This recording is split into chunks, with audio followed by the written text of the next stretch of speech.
दोस्तों स्वागत है आपका एक और इंफॉर्मेटिव वीडियो में।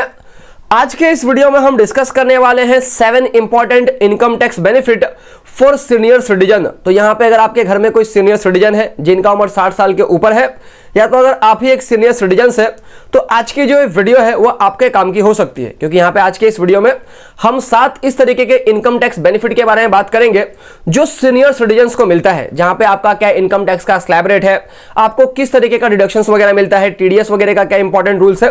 तो इस तरीके के हम कुछ इंपॉर्टेंट इनकम टैक्स बेनिफिट के बारे में बात करेंगे। तो आज की जो ये वीडियो है वो काफी इंटरेस्टिंग, काफी नॉलेजेबल है। आपसे रिक्वेस्ट ये है दोस्तों कि वीडियो पूरा एंड तक देखना ताकि कोई भी इंपॉर्टेंट पॉइंट मिस ना हो जाए।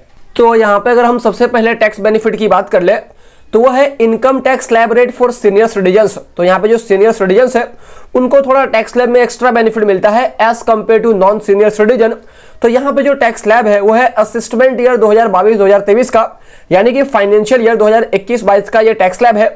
और ये जो टैक्स स्लैब है वो है ओल्ड टैक्स स्लैब, क्योंकि यहाँ पे आपको डिडक्शंस का सारा बेनिफिट चाहिए तो आपको ओल्ड टैक्स स्लैब के हिसाब से ही टैक्स का पेमेंट करना पड़ेगा। तो इसके लिए यहाँ पे मैंने ओल्ड टैक्स स्लैब ही लिया हूं। तो यहाँ पे मैंने तीनों ही लोगों का लिया है, non senior citizen, senior citizen और सुपर सीनियर सिटीजन।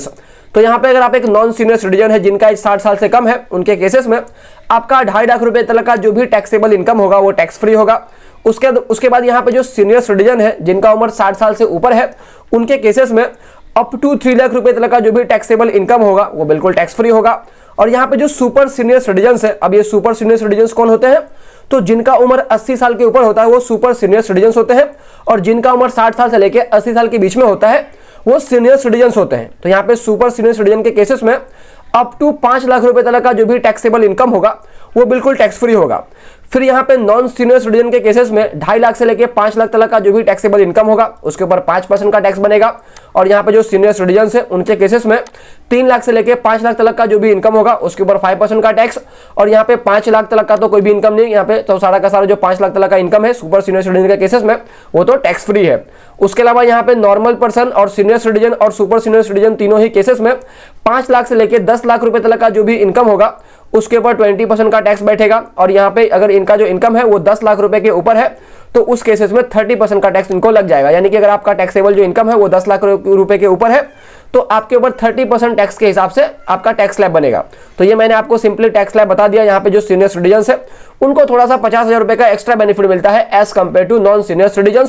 और यहाँ पे एक और इंपॉर्टेंट नोट भी लिखा हुआ है कि आपको यहाँ पे रिबेट भी मिल जाता है अंडर सेक्शन 87A के तहत। कितने रुपए का, तो 12,500 रुपए का। उसके लिए कंडीशंस क्या है, तो उसके लिए कंडीशंस ये है कि आपका जो नेट टैक्सेबल इनकम है ना वो 5 लाख रुपए तक ही होना चाहिए। आप यहाँ पे अगर न्यू टैक्स स्लैब रेट या तो ओल्ड टैक्स स्लैब रेट, कोई भी टैक्स स्लैब रेट फॉलो करेंगे, दोनों ही केसेस में आपको सेक्शन 87A के तहत 12,500 रुपए का रिबेट मिल जाएगा। कंडीशंस क्या है कि आपका जो टैक्सेबल इनकम है वो 5 लाख रुपए तक होना चाहिए, तो उससे कम होना चाहिए। तो यहाँ पे आप एक लाइन में ये समझ सकते हैं कि अगर आपका जो टैक्सेबल इनकम है अगर वो 5 लाख रुपए तक है तो यहाँ पे भले ही आपका 2.5 से 5 के बीच में 5% का टैक्स बैठ रहा है, तो 3 लाख से 5 लाख के बीच में 5% का टैक्स बैठ रहा है, लेकिन यहाँ पे रिबेट वगैरह माइनस करने के बाद में अगर आपका इनकम 5 लाख रुपए तक है तो आपका जो टैक्स है वो जीरो हो जाता है। यानी कि आपका जो टैक्स लायबिलिटी है वो रिबेट का पैसा, जो रिबेट का डिस्काउंट है वो माइनस करने के बाद में आपका जो टैक्स है वो जीरो हो जाता है। तो आप एक लाइन में ये कह सकते हैं कि अगर आपका जो इनकम है वो 5 लाख रुपए है तो उससे कम है तो आपको जीरो टैक्स पे करना पड़ेगा। उसके बाद यहाँ पे जो सेकंड टैक्स बेनिफिट आता है वो आता है डिडक्शन अंडर सेक्शन 80TTB। अब ये सेक्शन 80TTB क्या कहता है, तो सेक्शन 80TTB सिंपली ये कहता है कि अगर आप एक सीनियर सिटीजन है तो यहाँ पे आपका जो भी इंटरेस्ट इनकम आता है एफडी के थ्रू या तो सेविंग अकाउंट के थ्रू या तो पोस्ट ऑफिस के डिपॉजिट के थ्रू, तो आपका साल का जो इंटरेस्ट इनकम है वो 50,000 रुपए तक है, तो उसका आपको सेक्शन 80TTB के तहत में डिडक्शन मिल जाता है। तो ये आपका एक बेनिफिट हो गया। और यहाँ पे अगर आपका जो इंटरेस्ट इनकम है वो 50,000 के ऊपर है तो वो जो ऊपर वाला अमाउंट है वो आपके टैक्स स्लैब के हिसाब से टैक्सेबल होगा। उसके बाद यहाँ पे थर्ड जो टैक्स बेनिफिट है वो आपको मिल जाता है डिडक्शन अंडर सेक्शन 80D। अब ये सेक्शन 80D क्या कहता है, तो सेक्शन 80D सिंपली ये कहता है कि आप अपने मेडिकल इंश्योरेंस का जो भी प्रीमियम पे करेंगे हम उस प्रीमियम के पेमेंट के ऊपर भी आपको टैक्स बेनिफिट देंगे, टैक्स में डिडक्शन देंगे। तो सेक्शन 80D आपको मेडिकल इंश्योरेंस का जो आप प्रीमियम पे करेंगे उसके ऊपर आपको डिडक्शन मिल जाता है। कितना मिलेगा, तो यहाँ पे अगर आप एक नॉन सीनियर सिटीजन है, यानी कि अगर आपका जो एज है वो 60 साल के अंदर है, तो आपको 25,000 रुपए का डिडक्शन मिल जाएगा। और यहाँ पे अगर आप एक सीनियर सिटीजन है, आपका उम्र 60 साल के ऊपर है, तो उस केसेस में जो सीनियर सिटीजन है उनका जो हेल्थ इंश्योरेंस का प्रीमियम होता है वो महंगा होता है, तो उनको जो मेडिकल इंश्योरेंस प्रीमियम का बेनिफिट मिलेगा, जो रिडक्शन मिलेगा, वो 50,000 रुपए तक के पेमेंट का रिडक्शन उनको मिल जाता है। और यहाँ पे अगर आप एक सुपर सीनियर सिटीजन है जिनका उम्र 80 साल के ऊपर है, तो उनको जनरली हेल्थ इंश्योरेंस नहीं मिलता है, तो उनके केसेस में भले ही उनको हेल्थ इंश्योरेंस नहीं मिला है, लेकिन उनका जो एक्चुअल मेडिकल एक्सपेंडिचर हुआ है उसका भी उनको रिडक्शन मिल जाएगा अप टू 50,000 रुपए तक का। तो यहाँ पे सेक्शन 80D क्या कहता है कि अगर आप अपने हेल्थ इंश्योरेंस वगैरह का जो प्रीमियम पे करेंगे उसके ऊपर हम आपको यहाँ पे डिडक्शन दे देंगे। नॉर्मल पर्सन 25,000, सीनियर सिटीजन को 50,000। उसके बाद यहाँ पे जो फोर्थ टैक्स बेनिफिट है वो है not deduction of TDS on interest income. कब आपके इंटरेस्ट इनकम के ऊपर टीडीएस वगैरह नहीं काटा जाएगा? तो यहाँ पे अगर आपका किसी बैंक में एफडी है, किसी पोस्ट ऑफिस में कोई एफडी वगैरह है, तो अगर आपका जो साल का इंटरेस्ट इनकम है अगर वो 50,000 रुपए से कम है, अगर आप एक सीनियर सिटीजन है उस केसेस में, तो उस केसेस में आपका टीडीएस नहीं कटेगा। यानी कि अगर आपका एफडी वगैरह कहीं पे भी है, तो अगर आप एक सीनियर सिटीजन है और यहाँ पे आपका साल का जो इंटरेस्ट इनकम है अगर वो 50,000 रुपए से कम है, तो टीडीएस वगैरह नहीं कटेगा।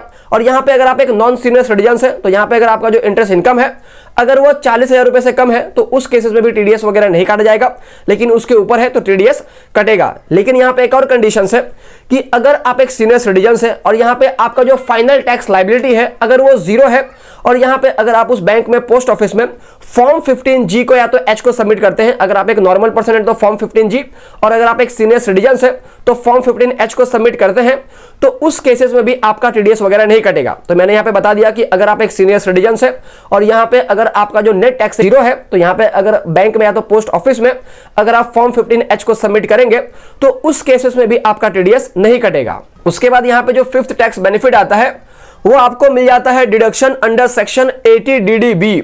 अब ये सेक्शन 80DDB क्या कहता है? तो सेक्शन 80DDB सिंपली यही कहता है कि अगर आपको एक्सपेंडिचर करते हैं on the treatment of the specified disease, तो यहाँ पे इनकम टैक्स के अंदर कुछ स्पेसिफाइड डिजीज का नाम है जो मैं आपको अभी स्क्रीन के ऊपर दिखा दूंगा। तो अगर आपको स्पेसिफाइड डिजीजेस होता है और उसके एक्सपेंसेस के लिए, यानी कि उस बीमारी के ट्रीटमेंट के लिए अगर आपको एक्सपेंसेस करते हैं, तो उसका आपको सेक्शन 80DDB के तहत में डिडक्शन मिल जाता है। अब कितने का डिडक्शन मिल जाएगा? तो यहाँ पे अगर आप एक सीनियर सिटीजन है तो 1 लाख रुपए तक का आपको डिडक्शन यहाँ पे मिल जाता है। उसके बाद यहाँ पे जो सिक्स्थ टैक्स बेनिफिट आता है वो है एडवांस टैक्स पेमेंट। तो यहाँ पे अगर आप एक सीनियर सिटीजन है और यहाँ पे अगर आपका कोई भी इनकम नहीं है, income from business and professions के थ्रू, तो आपको कोई भी एडवांस टैक्स वगैरह पे करने की जरूरत नहीं है। उसके बाद यहाँ पे जो सेवेंथ टैक्स बेनिफिट है वो ये है कि no tax on income received under reverse mortgage scheme. अब ये रिवर्स मॉर्गेज स्कीम क्या होता है? तो ये बेसिकली होम लोन का उल्टा होता है, जहां पे होम लोन के अंदर आप बैंक से होम लोन लेते हैं और बैंक को हर महीने ईएमआई पे करते हैं और कुछ समय के बाद में आप उस प्रॉपर्टी के ओनर बन जाते हैं। लेकिन यहाँ पे रिवर्स मॉर्गेज स्कीम के अंदर उल्टा होता है, यहाँ पे जो सीनियर सिटीजन है उनको ही रिवर्स मॉर्गेज स्कीम का बेनिफिट मिलता है, क्योंकि यहाँ पे जो 60 साल के बाद में उनका कोई इनकम सोर्स वगैरह तो रहता नहीं है, तो कोई इमरजेंसी के लिए या तो कोई महीने का जो एक्सपेंसेस है उसके लिए उनको पैसे की जरूरत पड़ती है, तो उनका जो घर है वो घर बैंक में देंगे अंडर रिवर्स मॉर्गेज स्कीम, और उसके बदले में जो बैंक है वो बैंक उनको मंथली या तो क्वार्टरली या तो हाफ ईयरली या तो कोई मेडिकल इमरजेंसी है तो कुछ लमसम में भी एक साथ में भी पैसा देते हैं। तो इस तरीके का जो भी इनकम होता है उसके ऊपर जो सीनियर सिटीजन है उनको कोई भी टैक्स पे करना नहीं पड़ेगा, तो यहाँ पे वो इनकम एग्जेम्प्ट होता है। तो दोस्तों यही थी पूरी की पूरी वीडियो। उम्मीद करता हूं आपको इस वीडियो से कुछ ना कुछ वैल्यूएबल इंफॉर्मेशन जरूर मिला होगा। जो भी हमने टैक्स बेनिफिट को डिस्कस किया वो आपको समझा होगा। तो अगर आपको इस वीडियो से वैल्यू मिला है तो वीडियो को जरूर लाइक करना, चैनल को सब्सक्राइब करना और इस वीडियो को अपने फैमिली, फ्रेंड एंड रिलेटिव के साथ में जरूर शेयर करना जिनको इस वीडियो की जरूरत है उनके साथ में।